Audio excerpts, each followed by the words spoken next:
ओ साला कॉल थोड़ा सा बड़ा का हम बड़े हम सा बड़ा कौन बड़ा हम दारू पी ले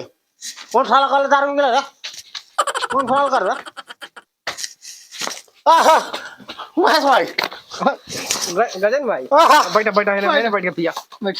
बैठ बैठा है हां बैठ हां ये लगा भाई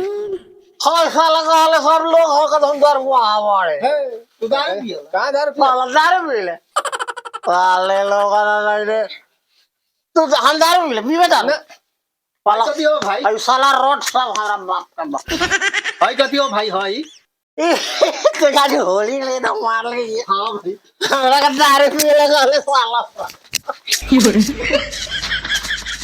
गजन भाई बैठा ऊपर बैठा ऊपर ऊपर बैठा बैठा बैठा टोनी ऊपर हम नीचे टोनी बड़ा का हम छोटा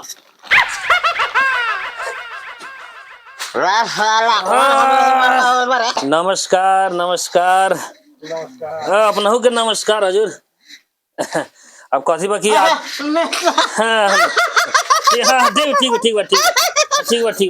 ठीक बा बैठल जा कई तरी जब आजुए के रात अंतिम रात बा अब जौन भी कमी बेसी हो तो कहल जाओ खाड़ा तो बाड़ी हमनी के ना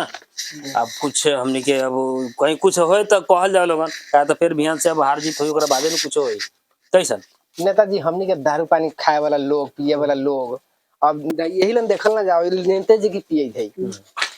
अब वही यहाँ कथी बा कि हमनियों के मने तेका दिया हुआ देती नु दिया हुआ देती तो हमनियों के पिए हुए हल्ला हो जाती है सब भोट भाई के पास नेताजी आज अंतिम रात बा इतना दिन केतनो कौनो के पीली लेकिन आजू जौन हमनी के भर पिया दी आ बिहान ओकरे के वोट दे बाकी कोनो पीलियो के लिए किछो नहीं खी जाने मतलब इससे पहले कोनो कितने पहले कोनो भैलू ना कोनो भइलू लास्ट वाला अगर पिया देल खूब भरपूर ओकर वोट पड़ जाए हां ओकरे दे तब भले हम इससे पहले ना आइली ना तो हमने पिए थी कोनो फायदा फिर पिया कोई देखा जाए टेंशन लेला के जरूर नहीं है वहीला तो हम अबे कैली है लास्ट में ठीक बा आ जोगाड़ जौन कही तरी अपने धैल बा बउओ जाके घरे से जौन स्टॉक में धैल बा ले आके लोग के दे दा इतना ले आके दे दा अपने लोग इतना पी लू कि सफा वोट दे के आके जो गिनती ना हो जाए हार जीत ना हो जाए तो ले अपने से दारू न उड़ी इतना हम भेजवा दी तरी ठीक बा बाप रे बहुत ज्यादा हो गेलै का होता बा कोनो बात ना ई तो आशीर्वाद है जनता के नेता जी हां हम और साला लगा दारू पी ले हम दारू पी ले ना हम दारू पी ले बाड़ी कोई वाला बेहुदा अगो लग तरी अपने के खुश रहे दे है ए अरे तो कोनो बात ना उहे भेलै हमरा दुकान में हां ओए साला का दारू पी ले हम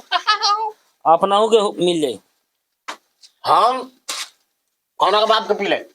ना ना ना सही तोर बात बाप के पी ले ना नेताजी वोट आपने जीत गेली बाप रे बाप जीते से पहले हमें धसा देबो ठीक बा जीत गेली हाँ। खाली हमरा के हां खुलता पी ले सब दिन वोट में आजू दूसरा के नेता के पिए गवानू ब्रांडेड सेल पैक ब्रांडेड ठीक मिल कौन ऐसन का 20 को किन दो अपने वोट जीत गेले टेंशन ना लियो हमें इस तरह किन दे जो हार जीत न हो तो ले अपने के ना उड़ी आई कोनो बात नहीं आशीर्वाद जनता के नेताजी जी गोड़ लगे तारे ठीक बा हां ठीक बा हमरा जीत गेले हां कौन साला होई था बाबू जीत हमने हरा ले 20 हुआ और बेसी दे दिए हर साला गोला का अपना बाप ने पी रहा है ओ कथी बोली हां सब अपने ऐसा तो कोनो नहीं नेताजी गोड़ लगे तारे हां ठीक होइलन हमहु इलन गोल लागले ना हमने जीत गेले गेले ल ठीक खाली गाने बा सुन एकदम चलाई ल 20 हो गो ल ध्यान अपन लोग के व्यवस्था सब कुछ जाई मांस दारू दोनों हो जाई एकदम बढ़िया से खा के वोट दिवा देम ठीक बा हां साला गोले अपना बाप के ना पिए ले ल नमस्कार ओए नो गोले वो सब कथी बोली नमस्कार ओए साला गोले चल बगो वोट में हरलियो ना बथै था ढेउआ लेके वोट न देलवन वो आदमी बेसी बथै था बड़ा वो ये भेल बा अप्रैल के चुनाव में नमस्कार नेताजी रे अरे उ रातवा खानी हमनी घोड़दलो में गे रही तो दारू पी के साफ माने सुबोधवा के फेल कैले रहा आई सफनी मन लो कोई तरह चमत्कार कैसे हो गेल रे नेताजी हां कथी कहू अपने आए रही हाँ भोटवा के एक दिन पहले रातवा में हाँ हाँ हाँ बरसात वाला रात में हम जानू दारू पी के बउआ हाँ साफा तो तब अपने जौने तौने के कौन कथी कर रहे की कर रहे तू कर हाँ और पैसा अपने दे देली दारू पियला आ साफे पूरा 3500 के दारू कीन लेली कम से कम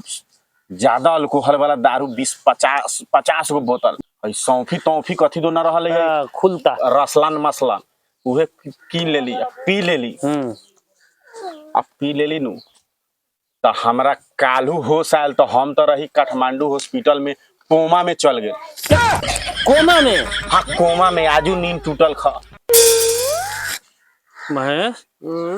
भल उहे बात ने कहली है तब तो भोटो ना देल है पूछू ना तैका ऐसन के आदमी बथई था हमरा ना पूछू ना तैका जे तो भोटो ना देल वोट वोट देल है की हम तो पीलिए तो सुतले रह गेली काहे न हो काहे न वोट वोट सब सूद साध गेलै कौन जीतलै कौन हारलै कोनो मतलब न सब काहे न कोमा में कोमा में चल गए रही साला सब दिन दारू पिया द पैसा दे द ध्यान वोट बा त आजू के रात में ओकरा के दारू पिएबे मत कर एकरा के पियली कहे बोलू पूरा हम 2 से 3 से वोट दिवा दे एकरा के पिया देली आ पी के बेहोश 1-2-300 कथी दियो इहो न देलक नेताजी अब जौन गलती होल जब छोड़ देवल जाओ माफ कर देवल जाओ बाबू हमें तोरा में गलती नहीं है गलती हमरा में रहे कि बिहान वोट बता जो रात को तो पिया देली न पियले रहती नु तो हमरा के न दे तो कम से कम केनहू तो जाके वोट को देती हो दारू पियाला के माने फल मिलल ना हमरा निकल जाती वाला से चुपचानी अब हाथ लगे वाला नहीं कि हम 5 साल से हम भेटेबे न करब भेटेबो करब तो बाबू ये खिली पा न चाहे तू कसैली न हाथ लागी चल जा जाए पसवान लंग उहे फ्री के पिया ले वही में से उबरल होई में पानी उनी मिला लगे पी लिया नेताजी दारू छोड़ देल बड़ी हम हाँ हाँ पहले 5-5 6-6 बोतल पियत रहिए नु तब लास्टे साँझ होई नु तब एके बोतल पी ले काहे अब फ्री के ना मिले थे दारू फ्री के मिली तो खूब पी